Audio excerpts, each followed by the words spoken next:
ओ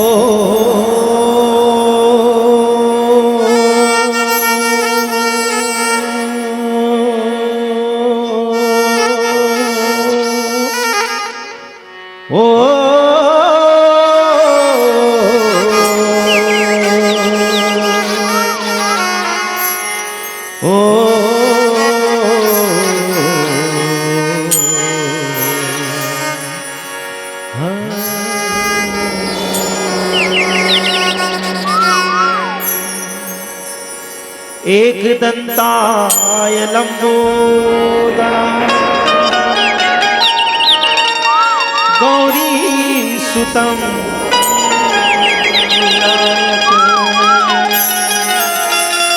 रिद्धि सिद्धि बुद्धि प्रदाता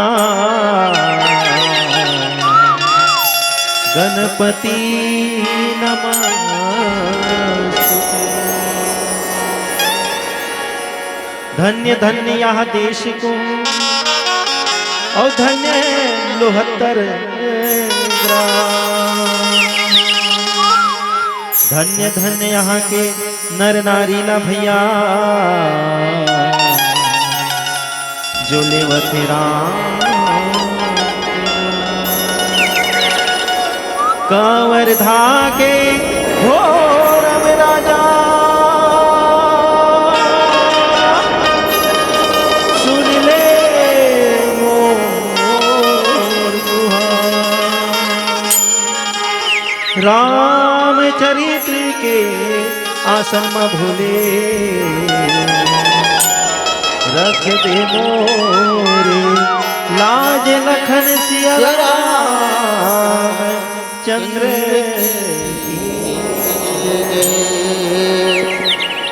परम पवित्र ग्राम लोहत्तर छत्तीसगढ़ के हृदय स्थली ग्राम लोहत्तर। यहाँ उपस्थित समस्त माताओं बहनों के पावन पवित्र चरणों में कोटि से नमन। पिता तुल्य सज्जन वृंद के पावन चरणों में कोटि से नमन। इस मंच को सजाने वाले समिति के समस्त पदाधिकारीगण सदस्यगण आप सभी के पावन पवित्र चरणों में कोटि से नमन।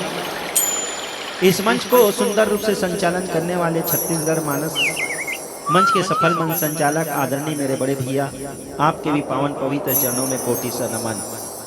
बहुत ही सुंदर कथा प्रसंग मेरे भाग्य में आया। भाग्य नहीं सौभाग्य बोला जाए। और ये प्रसंग जो है माताओं के लिए विशेष है।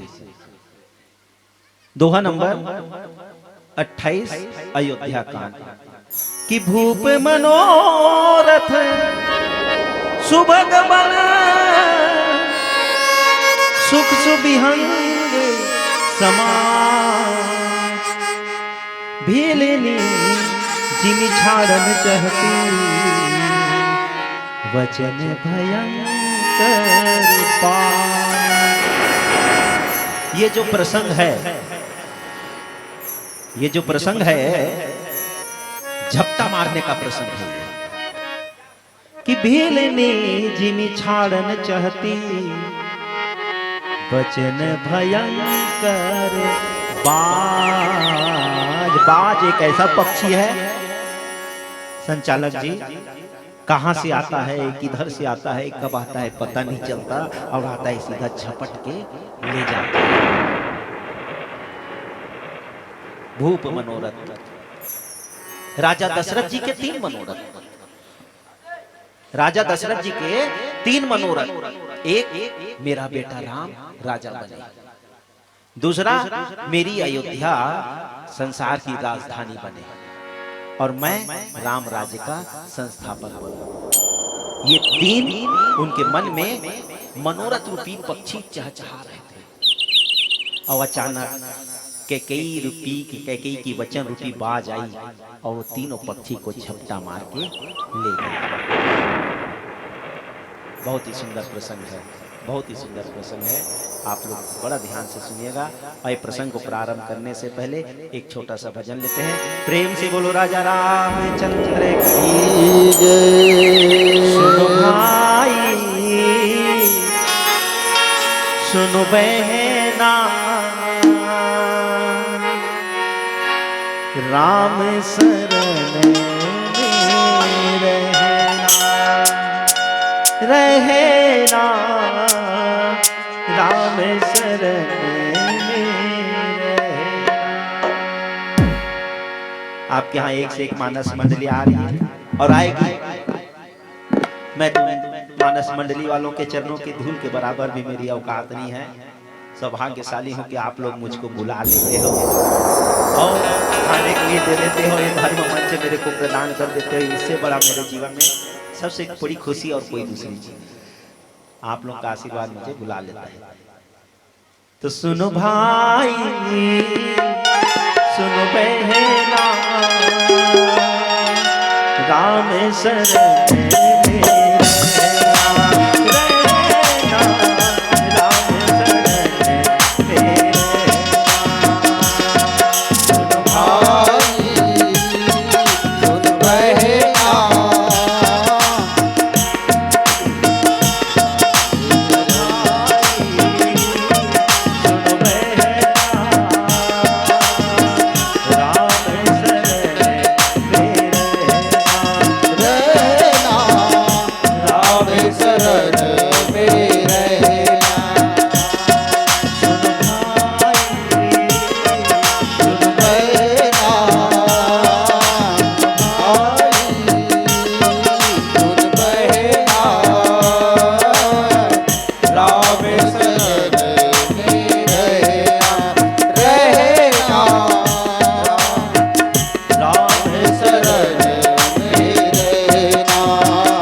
कुर्सी में बैठे हुए हैं। एक भैया जी मोबाइल में व्यस्त हैं। आप सभी से निवेदन है, एक बार जोर से बोलो राम राम।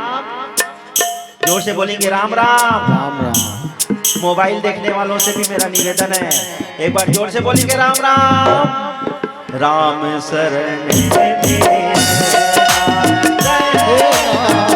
राम शरण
बीच में बैठे हैं चश्मा वाली दीदी। एक बार बोल दो ना राम राम, जोर से बोलो ना चश्मा वाली दीदी राम राम। माइक वाले भैया आप भी बोल दो, ओ माइक वाले भैया बोलो राम राम। ध्यान इधर रखिएगा ना कथा में। भैया जी आप लोगों से भी निवेदन है, बोलो राम राम। और कैमरामैन से भी निवेदन है, बोल दे भैया राम राम। राम शरण में रहना, राम शरण में रहना। सुन भाई सुन बहना, सुन भाई सुन बहना। राम शरण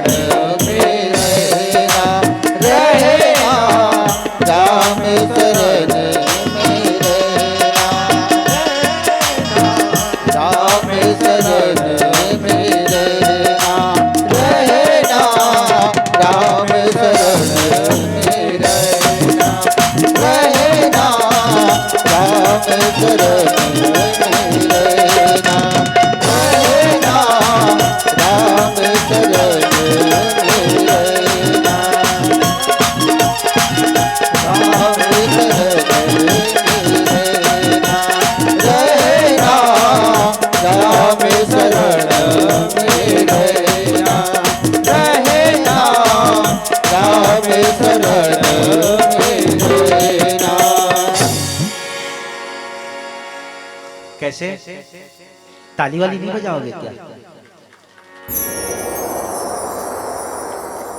परमात्मा आपके घर में अन्न धन भरपूर रखे।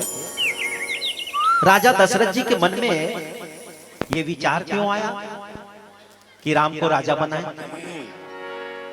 राजा दशरथ जी के मन में ये विचार क्यों आया कि राम को राजा बनाएंगे?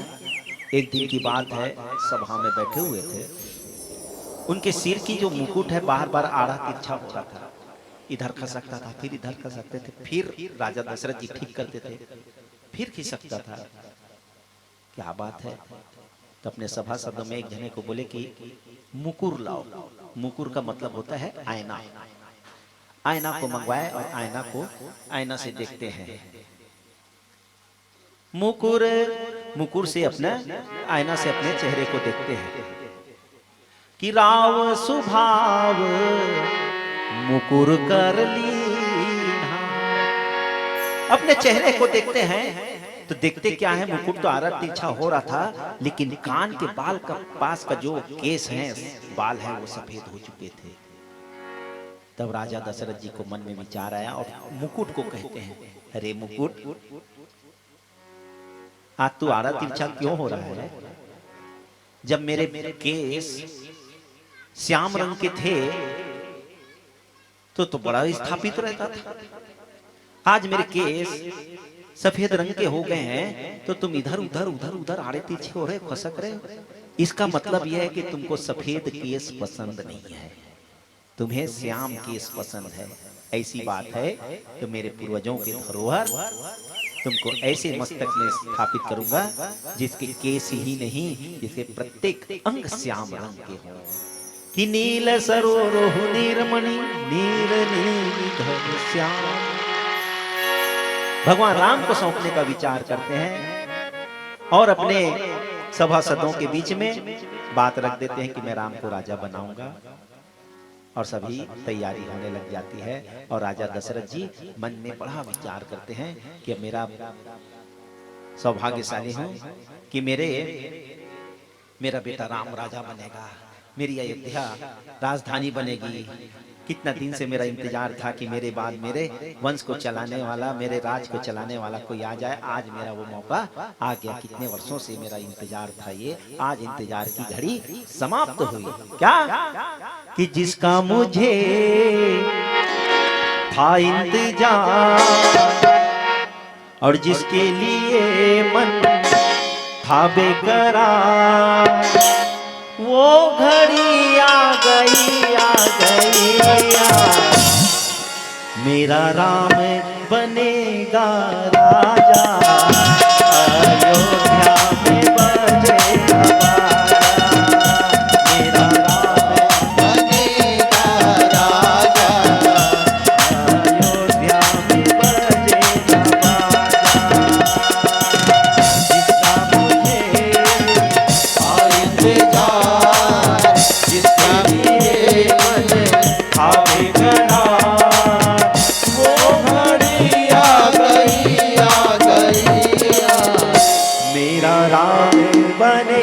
राजा, अयोध्या में बजेगा बाजा। मेरा राम बनेगा राजा, अयोध्या में बजेगा बाजा।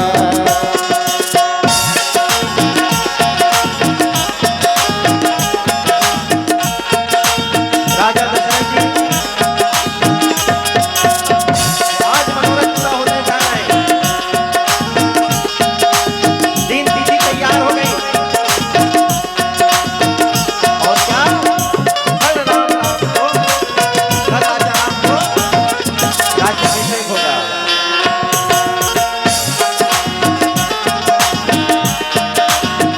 और क्या सोच रहे हैं? साधु संतों का होगा यह डेरा, जोरदार यहाँ सजेगा मेला। साधु संतों का होगा यह डेरा, जोरदार यहाँ सजेगा मेला। लोगों को मैं दाने करूँगा, पाँव पखार के प्रणाम करूँगा। खीर पूरी हलवा मिठाई सब खाएंगे, खीर पूरी हलवा मिठाई सब खाएंगे। तीनों रानी हो तीनों रानी आँखों में मंगल गीत गाएंगे। तीनों रानी आंखों में मंगल गीत गाएंगे। वो घड़ी आ गई मेरा राम बनेगा राजा, अयोध्या में बजेगा बाजा। मेरा राम बनेगा राजा, अयोध्या में बजेगा बाजा।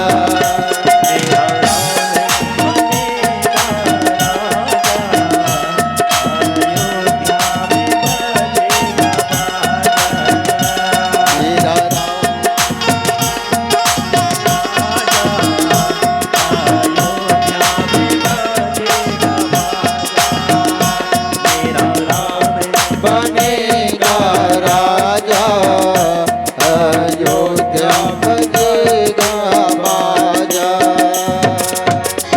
तैयारी हो गई।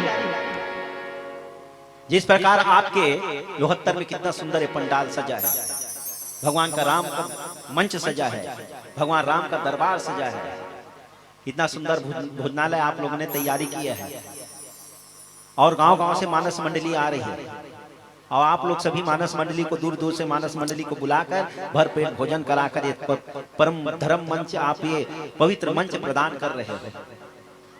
वैसी राजा भी सोचा है ये जो कार्यक्रम के लिए आप लोग अभी नहीं पहले से सोचे होंगे, महीना भर से 20 दिन से 25 दिन से कैसे यहाँ ये करना है, इसको बुलाना है, ये करना है, सब अपने जैसे आपने सोचा वैसे ही राजा दशरथ जी भी सोचे थे कि वहाँ से साधु आएंगे, वहाँ से संत आएंगे, वहाँ से आएंगे, मेरे मेहमान आएंगे। पूरी तैयारी हो गई और अयोध्या के लोग भी भगवान रामचंद्र जी राजा बनेंगे, वो भी अपने घर पे लिपाई पोताई तोरण द्वार सब सजा रहे थे, चौक पूर रहे थे, किसी घर मिठाई बन रहा था, किसी कोई नया कपड़ा खरीद रहा था।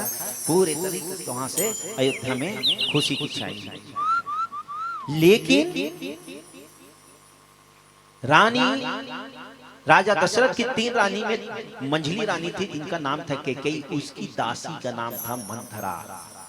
नाम मंथरा मंदमती केरी कैकेयी की वो चेरी थी, मतलब चाकर थी, वो नौकरानी थी।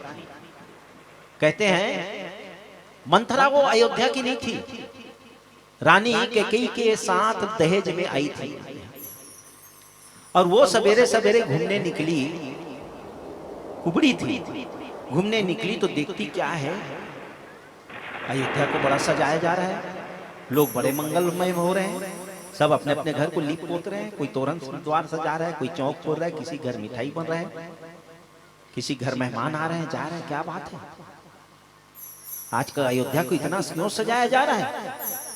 तो लोगों से पूछने लगी क्या बात है, पीएम आने वाले हैं क्या, सीएम आने वाले हैं क्या, आज इतना सजाया जा रहा है?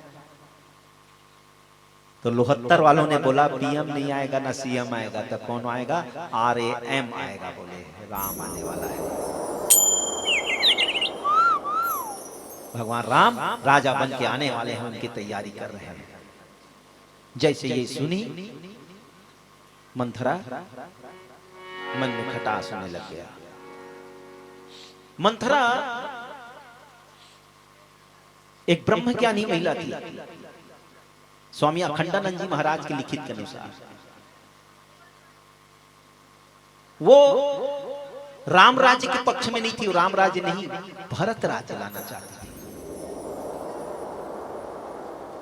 और साम दाम दंड भेद तीनों चारों नीति में निपुण थी। लेकिन क्या करें? साम किसको समझाए कि राम को राजा बनाना रोक दो, भरत जी को राजा बनाओ करके? किसको समझाए? वो तो नौकरानी थी। दंड वो तो खुद कुबड़ी थी, क्या किसी को दंड दे सके? साम दाम दाम किसको दे? उसके वो तो नौकरानी, किसको पास पैसा ही नहीं था, किसको दाम दे के काम को रुकवा दे? नीतियों में निपुण थी। 3 नीति तो उसका नहीं चला, लेकिन हाँ भेद बुद्धि जो चलाई, ऐसा भेद रूपी जाल फैलाई, ऐसा भेद रूपी जाल फैलाई कि उसमें रानी कैकेयी फंस गई। उस जाल में रानी कैकेयी फंस गई। और जबकि कहते हैं नौकर है, नौकरानी है, और वो रानी है, दासी के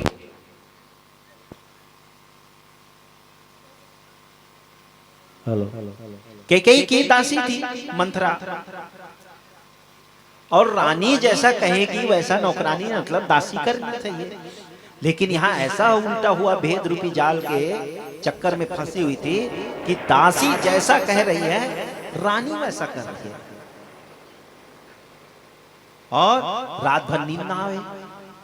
मंथरा को रात भर नींद नहीं आ रहा है कि आंखों में नींदे न दिल में करार, ईर्षा भी क्या चीज होती बेकार, ईर्षा भी होती है बड़ी बेकार। अरे आंखों में नींदे न दिल में करार, आंखों में नींदे न दिल में करार, ईर्षा भी क्या, ईर्षा भी होती है बड़ी बेकार। बिगड़ जाएगा तेरा जीवन तमाम, बिगड़ जाएगा तेरा जीवन तमाम, ईर्षा भी क्या चीज होती बेकार, आंखों में नींदे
कैकेयी अपने राम के लिए दौड़ दौड़ के काम कर रही थी कि मेरा बेटा राम राजा बनेगा, मेरा बेटा राम राजा बनेगा।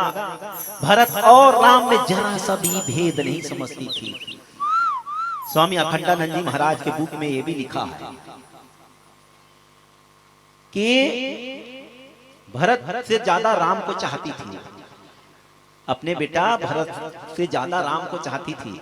उसमें तो यहाँ तक कि लिखा है जितना स्तनपान रानी कैकेयी ने राम को कराया है उतना भरत को नहीं कराया। कितना प्रेम करती थी, हमेशा अपने पास रखती थी, राम को अपने हाथ से नहलाती थी, राम को अपने हाथ से तैयार करती थी। और 1 2 3 दर्जी बिल्कुल उसके घर में रखे रहते थे। जो कपड़ा आज राम को पहना दी दूसरा दिन वो कपड़ा नहीं पहनाती थी। इतना प्रेम करती थी, राम के लिए एक क्षण भी नहीं रह पाती थी। अपने पास सुलाती थी, दिन भर अपना पाए रहती थी। और भरत उतना चाहती नहीं थी, इतना प्रेम करती थी माता कैकेयी राम को। एक दिन की बात है, चारों भैया राम लक्ष्मण भरत शत्रुघ्न आंगन में रस्सा खींच खेल रहे थे। एक तरफ राम और भरत जी थे और दूसरे तरफ लक्ष्मण जी और शत्रुघ्न जी थे और रस्सा खींच रहे थे, खेल खेल रहे थे। और ऊपर से छत से देख रहे थे कौन? माता कैकेयी, माता कौशल्या और माता सुमित्रा, और आनंद ले रहे थे भगवान की बाल क्रीड़ा के। और देखते क्या है कि बीच से रस्सा अचानक टूट गया और चारों भाई गिर गए। और माता कौशल्या और माता सुमित्रा दौड़े नीचे सीढ़ी से उतरने के लिए और भगे हैं बच्चे को उठाने के लिए। लेकिन माता कैकेयी छत से छलांग लगा के और राम को उठा के छाती में पोटार के रोने लग गई। बेटा तेरे को चोट तो नहीं है। इतना प्रेम करती थी राम को। लेकिन आज देखो पर के बुध में अम्मा, पर के बुध में दूसरे की मति के अनुसार कैकेयी चली। आज उनका जीवन तहस नहस हो गया, पूरा राज दरबार राज परिवार छिन्न भिन्न हो गया। और जाके क्या करी, जब पूरा तैयारी कर रही थी तो अचानक जब ये जाके भड़काई मंथरा ने कैकेयी को, और ये मंथरा के बात में आ गई और रानी कैकेयी जाके कोप भवन में जाके सो गई। सारे वस्त्र को उतार के फेंक दी। जो वस्त्र एक सुहागन नारी को नहीं पहनना चाहिए वो वस्त्र को उन्होंने धारण कर लिया। क्योंकि हर सुहागन स्त्री के मन में एक मनोकामना होता है, हर सुहागन स्त्री के मन में एक मनोकामना होता है कि मैं जब भी मरूं मां, हे जगदम्बा, मैं जब भी मैं मरूं तो मैं सुहागन मरूं। हर सुहागन स्त्री का ये मनोकामना होता है। लेकिन आज कैकेयी ने ऐसे वस्त्र को धारण कर लिया जो सुहागन स्त्री को धारण नहीं करना चाहिए। अब राजा दशरथ जी ढूंढ रहे हैं, अरे कैकेयी कहाँ है, कैकेयी कहाँ है? कैकेयी तो यही थे, वो तो सारे काम को दौड़ दौड़ से कर रही थी। तो उनको बताया गया कि रानी कैकेयी तो राजा साहब वो तो कोप भवन में है। कोप भवन में? हाँ, वो गुस्सा करके कोप भवन में घुसी हुई है और दरवाजा बंद है। उनको बहुत देर हो गया।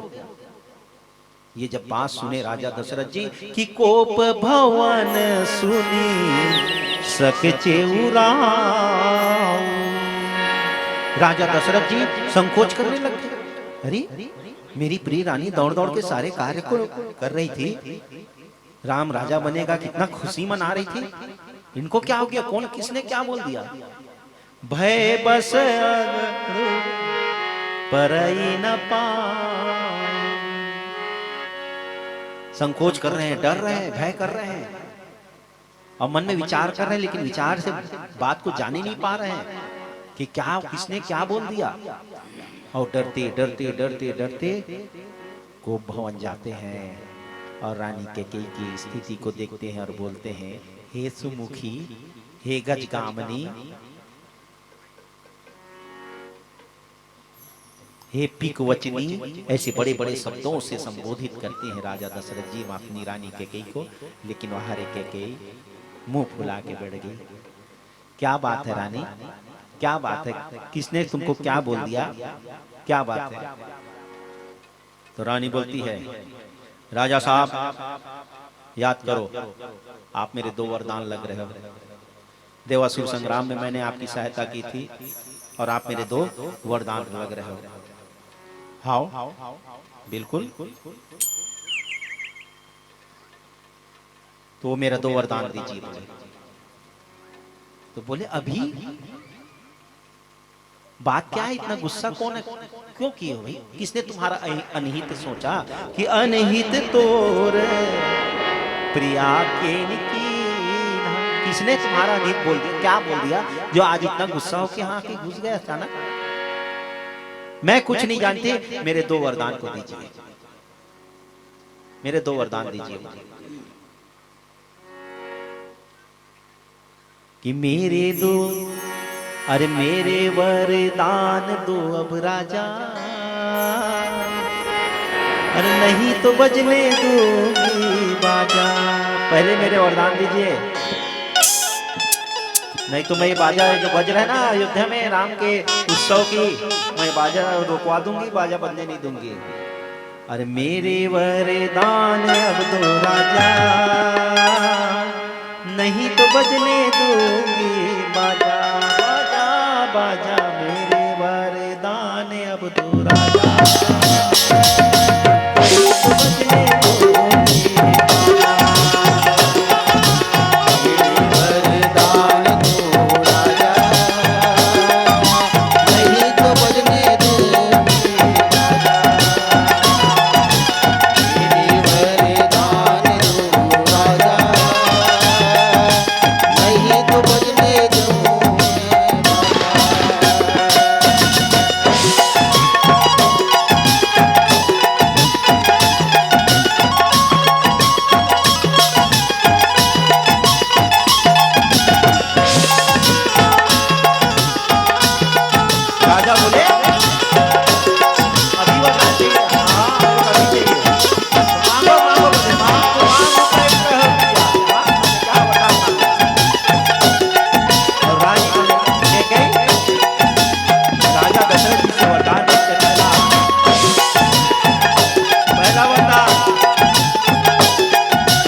राजा रामचंद्र की जय हो।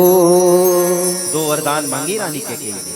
पहला कि मेरा भरत को राज तिलक सुनहु प्राण प्रिय भावत जी का देहो एक वर भरत ही टीका।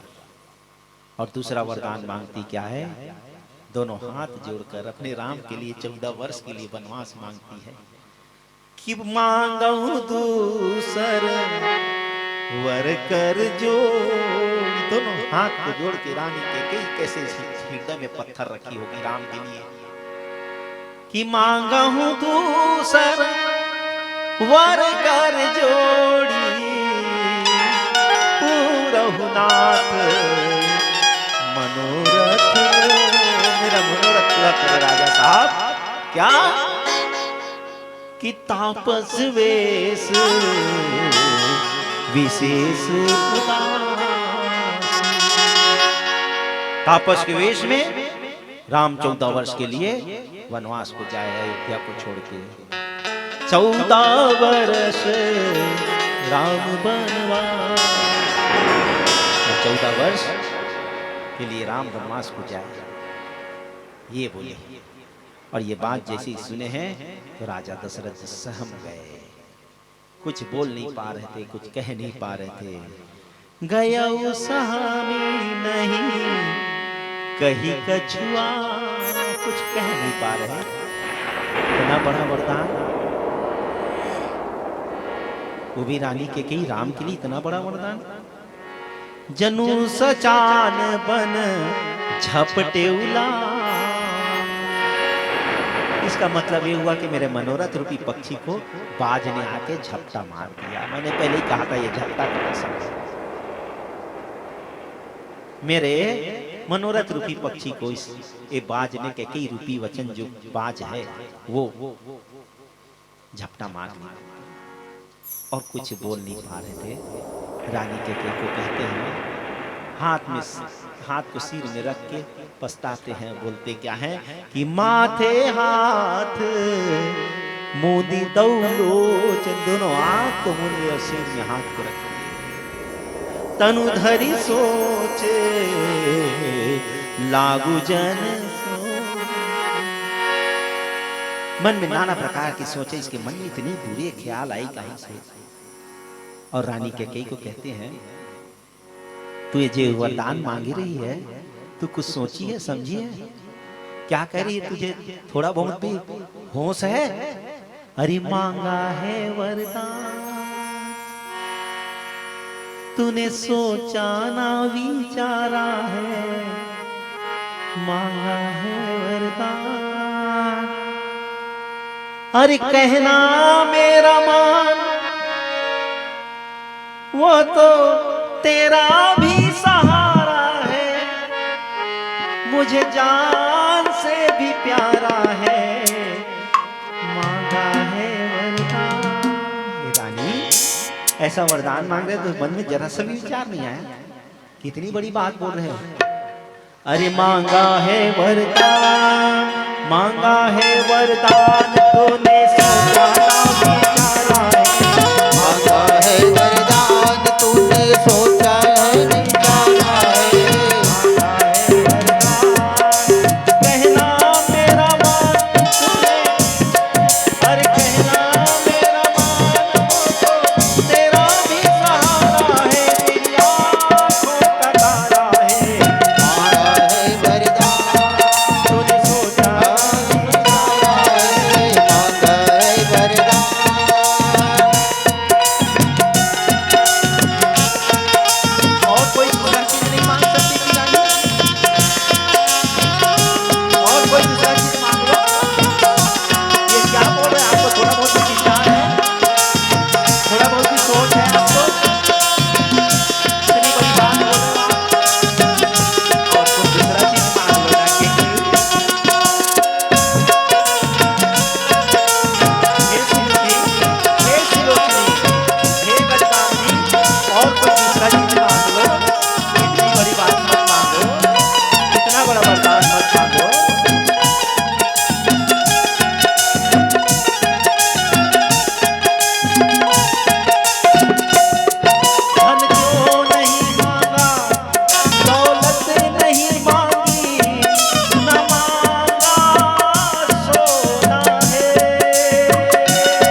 ऐसा वरदान लोहत्तर वालों, ताली वाली नहीं बजाते क्या आप लोग? प्रेम से बोलो राजा रामचंद्र की जय हो। जोर से बजाओ ताली। आज और कल एक से एक मानस मंडली आने वाली है, मैं तो कुछ नहीं उनके सामने। राजा दशरथ जी कहते हैं, रानी कैसी बात कर रहे हैं, मेरे घर में सब मेहमान आ चुके हैं, चारों तरफ से साधु संतों का आगमन हो रहा है, लोग अपने अपने घर में मिठाई बना रहे हैं, अपने अपने घर को सजा रहे हैं, लीप रहे, पोत रहे हैं, कोई तोरण द्वार सजा रहा है, सभी कोई मंगल मना रहे हैं। और ये मंगल की घड़ी में आप अमंगल रूपी बात कर रहे हो, आप थोड़ा सा भी सोच विचार नहीं कर रहे? ऐसा वरदान मांग रहे हो कि अवध उजारी, आप अयोध्या को उजाड़ना चाहते हो क्या? कि अवध उजारी कीन के अयोध्या बसा बुसाया, अयोध्या को उजाड़ना चाहते हो क्या? लेकिन क्या करें? कहते हैं रामचरितमानस के अनुसार कि मन की बात को कभी, पूरी मन की बात को नारियों को नहीं बताना चाहिए, और कहीं मन की बात को जान गई तो विश्वास टूट सकता है। बोले कौनी अवसर का भयो गयो नारी विश्वास। जितना विश्वास, जितना प्रेम, जितना माया दुलार, जितना अपनत्व राजा दशरथ के कैकेयी के साथ था, उतना ना सुमित्रा जी के साथ था, ना कौशल्या जी के साथ था। इतना प्रेम करते थे, और जहां ज्यादा प्रेम है वहीं नफरत होता है। आज देखो इतना प्रेम करते थे, रानी कैकेयी के बिना रह नहीं पाते थे वो राजा दशरथ जी। आज देखो रानी कैकेयी को क्या बोल दिए, कहो ने अवसर का भयो गयो नारी विश्वास। जिस नारी के ऊपर मैं विश्वास करता था, आज वो मेरे विश्वास को घात कर दिया। और रानी कैकेयी को राजा दशरथ जी कहते हैं, हे रानी, मेरे लिए राम और भरत दोनों एक है, अलग नहीं है। और कहते हैं क्या कि तेरी कसम मुझे,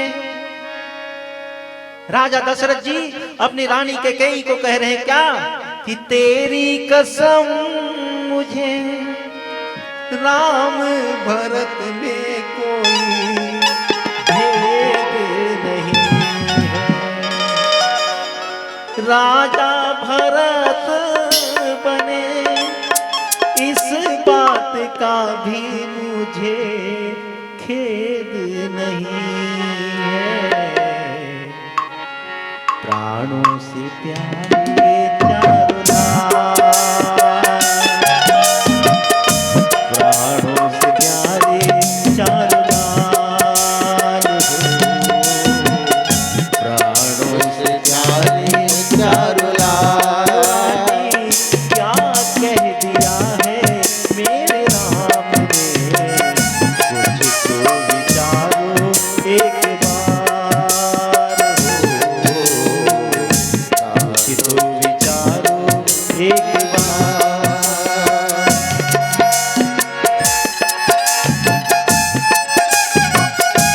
इतनी बड़ी बात हो रहे हैं रानी, ऐसा वरदान मांग रहे हो। मैं कसम खाता हूँ, शंकर जी की साक्षी लेकर कसम खाता हूँ कि मेरे लिए राम और भरत में कोई भेद नहीं है, दोनों मेरे आंख के तारे हैं। ये बोल दिए राजा दशरथ।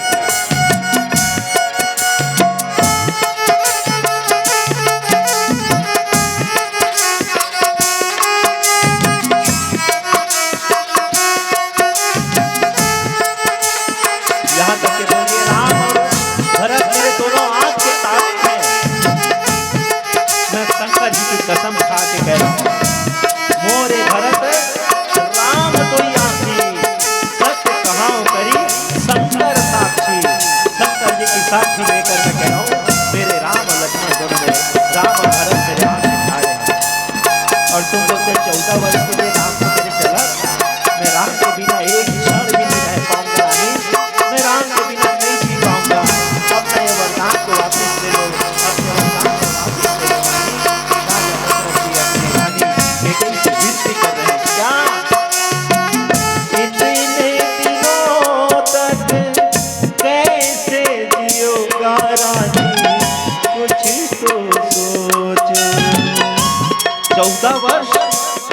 14 वर्ष होगी राम के बिना?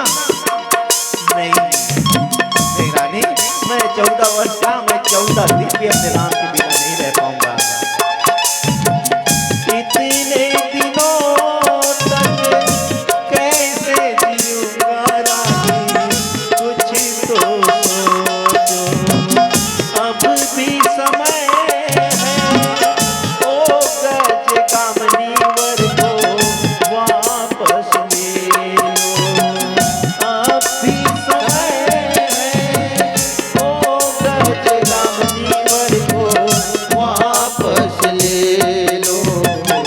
कुछ तो विचारो एक बार हो, कुछ तो विचारो एक बार हो रानी, क्या कह दिया है मेरे राम ने, कुछ तो विचारो एक बार हो, कुछ तो विचारो एक बार। क्या बात बोले राजा दशरथ जी, तेरी कसम मुझे राम भरत में कोई भेद नहीं है, राजा भरत बने इस बात का भी मुझे खेद नहीं है, कुछ तो विचारो एक बार हो, प्राणों से प्यारे चारों लाल रानी, क्या कह दिया है मेरे राम ने, कुछ तो विचारो एक बार हो, कुछ तो विचारो एक बार, कुछ तो विचारो एक बार। और आखिर रानी जो थी, राजा दशरथ जी की कहना नहीं मानती, इतना समझाते हैं और आखिर भगवान रामचंद्र जी को वनवास होता है और 14 वर्ष के लिए भगवान रामचंद्र जी वनवास के लिए निकल जाते हैं। और क्या होता है एक अंतिम भजन के साथ, प्रेम से बोलो राजा रामचंद्र चंद्र की जय। जिंदगी के नहीं ठिकाना, एक दिन सब ल जाना, राम राम ते सुमिरन कर ले, यही है संग में जाना, जिंदगी के नहीं ठिकाना, एक दिन सब ल जाना, जिंदगी के नहीं ठिकाना, एक दिन सब ल जाना, जिंदगी तेरे ठिकाना, एक दिन सब ल जाना, जिंदगी तेरे ठिकाना, एक दिन सब ल जाना। राम राम ते सुमिरन कर ले, राम नाम ते सुमिरन कर ले, राम राम ते सुमिरन कर ले, राम राम ते सुमिरन कर ले, यही संग में जाना, जिंदगी तेरे ठिकाना, एक दिन सब ल जाना, जिंदगी तेरे ठिकाना, एक दिन सब ल जाना।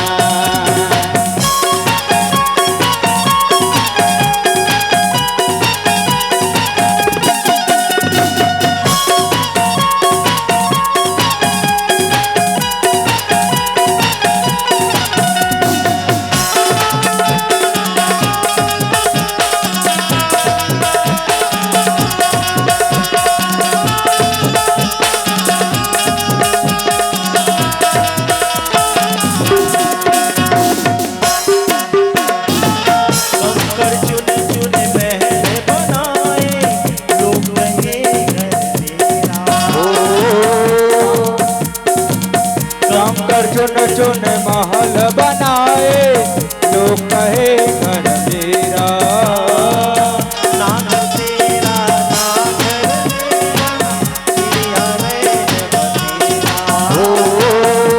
घर मेरा, ना घर मेरा, गिरिया तेरे बसेरा।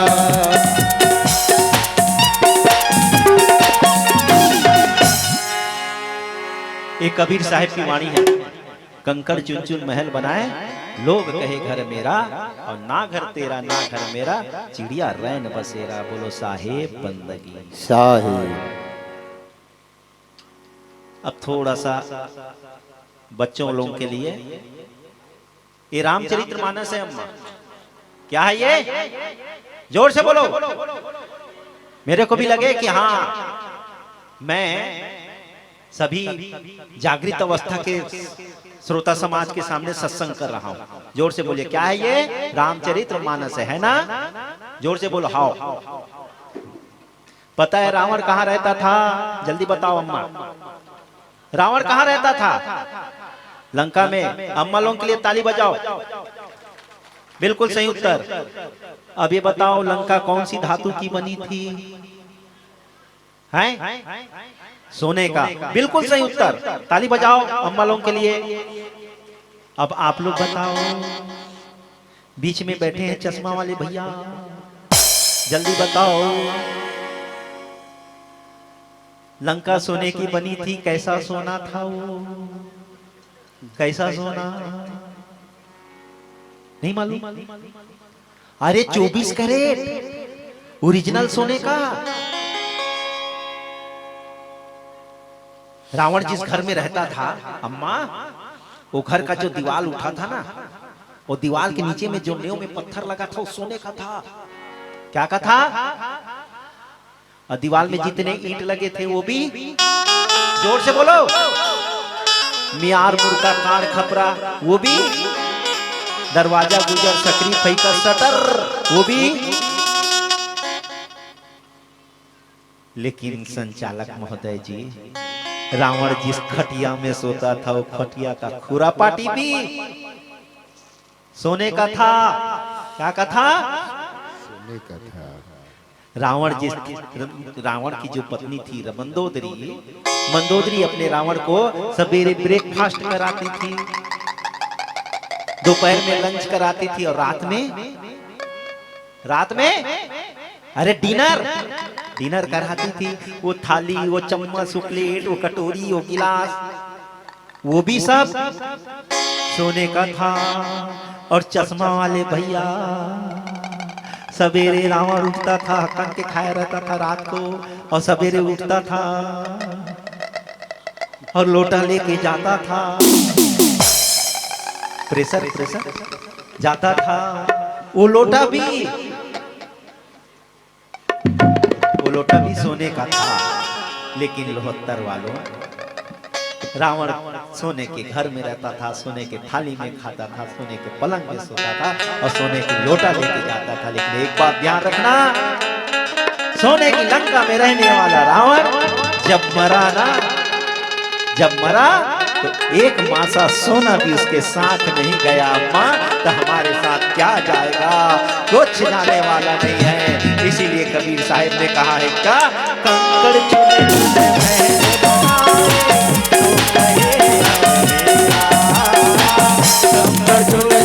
महल बनाए, घर कहे घर मेरा।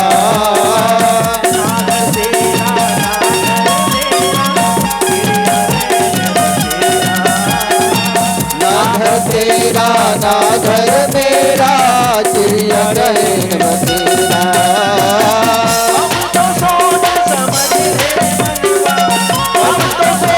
समझ रे मनुआ, पीछे पछताना,